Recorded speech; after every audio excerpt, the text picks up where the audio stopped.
प्राचीन जादू और रहस्यमय कहानी।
रही हो।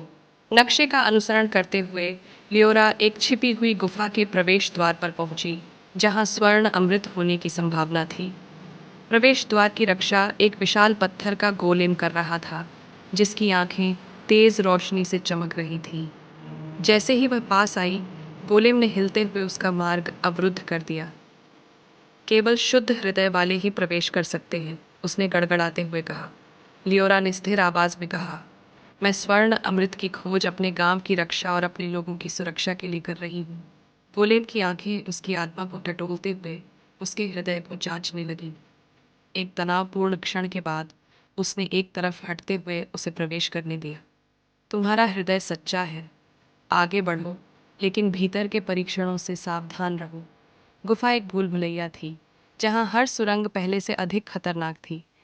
लियोरा ने कई परीक्षणों का सामना किया। एक खाई जिसे उसे पार करना था, एक कमरा जो उसे भटकाने के लिए भ्रम से भरा हुआ था, और अंततः एक कक्ष जिसकी रक्षा एक भयानक ड्रैगन कर रहा था। अपने साहस को एकत्रित करते हुए लियोरा ने ड्रैगन से कहा, महान ड्रैगन, मैं अपने लोगों की रक्षा के लिए स्वर्ण अमृत की खोज कर रही हूँ। मेरा इरादा कोई नुकसान पहुँचाने का नहीं है। ड्रैगन उसकी सच्चाई को महसूस करते हुए उसे आगे बढ़ने दिया, लेकिन चेतावनी दी, अमृत एक वरदान और एक श्राप दोनों है। इसका बुद्धिमानी से उपयोग करो, अन्यथा यह तुम्हें नष्ट कर देगा। अंततः लियोरा गुफा के हृदय में पहुंची। वहां शुद्ध स्वर्ण के एक मंच पर स्वर्ण अमृत रखा था। यह एक अलौकिक प्रकाश से चमक रहा था, इसकी शक्ति स्पष्ट थी। जैसे ही वह पास आई, उसे एक ऊर्जा की लहर महसूस हुई, जैसे अमृत उसे बुला रहा हो। गहरी सांस लेते हुए लियोरा ने शीशी उठाई। जैसे ही उसकी उंगलियां उसके चारों ओर लिपटी, एक दृश्य उसके मन में भर गया। उसने एल्डोरिया को समृद्ध होते देखा।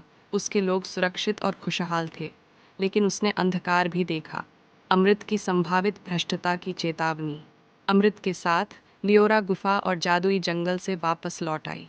वापसी की यात्रा छोटी लग रही थी, जैसे जंगल ही उसे घर ले जा रहा हो। जब वह अंततः बाहर आई तो उसके साथी ग्रामीणों के चिंतित चेहरे उसका स्वागत कर रहे थे। शीशी उठाते हुए लियोरा ने कहा, मैंने स्वर्ण अमृत पा लिया है, लेकिन इसकी शक्ति एक बड़ी जिम्मेदारी के साथ आती है। हमें इसका बुद्धिमानी से उपयोग करना चाहिए, सभी के भले के लिए। एल्डोरिया ने लियोरा की वापसी का जश्न मनाया, लेकिन गांव की परिषद ने अमृत के भाग्य का फैसला करने के लिए एकत्रित की। कुछ ने तर्क दिया कि इसे तुरंत उपयोग किया जाना चाहिए, जबकि अन्य इसकी शक्ति से डरते थे। लियोरा ने ध्यान से सुना। उसका मन उस दृश्य से भरा हुआ था जिसे उसने देखा था। अंत में उसने एक निर्णय लिया। अमृत किसी एक व्यक्ति के लिए बहुत शक्तिशाली है, उसने घोषणा की। हम इसे सुरक्षित रखेंगे और केवल सबसे गंभीर समय में इसका उपयोग करेंगे। परिषद ने सहमति जताई और अमृत को एक पवित्र कक्ष में रखा गया, प्राचीन मंत्रों से सुरक्षित। वर्ष बीत गए और लियोरा का नाम किंवदंती बन गया। स्वर्ण अमृत अछूता रहा, एल्डोरिया की बुद्धिमानी और संयम का प्रतीक। लियोरा खुद एक बुद्धिमान नेता बन गई, अपने लोगों को करुणा और शक्ति के साथ मार्गदर्शन करती रही। भविष्यवाणी पूरी हो चुकी थी, लेकिन स्वर्ण अमृत की सच्ची विरासत उसकी शक्ति नहीं थी, बल्कि वह पाठ था जो उसने सिखाया। जादुई जंगल के हृदय में एल्डोरिया का गांव फला फूला। उसके लोग चारों ओर के जादू के साथ सामंजस्य में जीते रहे, हमेशा शक्ति और जिम्मेदारी के बीच के नाजुक संतुलन को ध्यान में रखते हुए।